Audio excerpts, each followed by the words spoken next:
Bridezilla wanted a refund from all vendors/services, months after the wedding.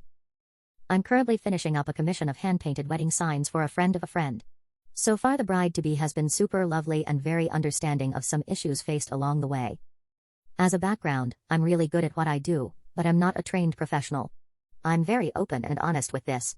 I also suffer from nerve damage in my upper back, neck and left shoulder, plus frequently get RSI. So small tiny texts in print-style font can be difficult to accomplish. Something I'm also honest about. If you want print-style text, it will not be 100% perfect and look like it's been printed. Anyway. A few years ago I was commissioned by a coworker to paint 2 large signs for their daughter's wedding. She wanted print-only text. I explained how it wouldn't be 100% perfect, but she said she was fine with it. That it gave it that handmade feel. About 35 hours later and a lot of physical pain, the signs are completed. She's happy with them, gushing over them when I delivered them in person. The signs were completed, delivered and paid for, $200 including canvases and paint, with 2 months left until the wedding. The big day comes and goes. I see photos from my coworker. The signs looked beautiful, as did the whole day. About 6 weeks later I get a message from the new bride, stating she had noticed imperfections in the signs. Some of the letters were slightly uneven or bigger than others. She agreed it wasn't too noticeable, but others had apparently commented on it. She was requesting a partial refund of $100.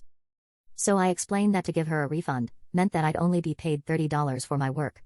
$30 for 35 hours of work and physical pain. She had 2 months to tell me she was unhappy but didn't. That she herself loved the signs. I also reminded her of our earlier communication. Because of the style of font she chose, it would not be perfect and she was aware of this. I also denied her refund. She blocked me and I thought that was it. Until a few days later when I received a notification from my bank, she had requested a chargeback. This was easily disputed with my screenshots of our conversation and photos of the actual signs. Her chargeback was denied. That coworker stopped speaking to me at work. I figured that anyway. Turns out, the new bride had requested partial refunds from every single vendor and service received for her wedding. The venue, the catering, the photographer, her hair and makeup artist, the list goes on. She had chosen to leave her job and become a full-time dog breeder. It didn't work out. The majority of her wedding was paid for by her credit card. Now she was in debt, fighting with her new husband over her excessive spending. Apparently he'd given her full reign to do whatever she wanted as long as she didn't pester him with organizing it. To go into debt over one day is ridiculous in itself, but to try and scam small businesses and people doing you favors is another.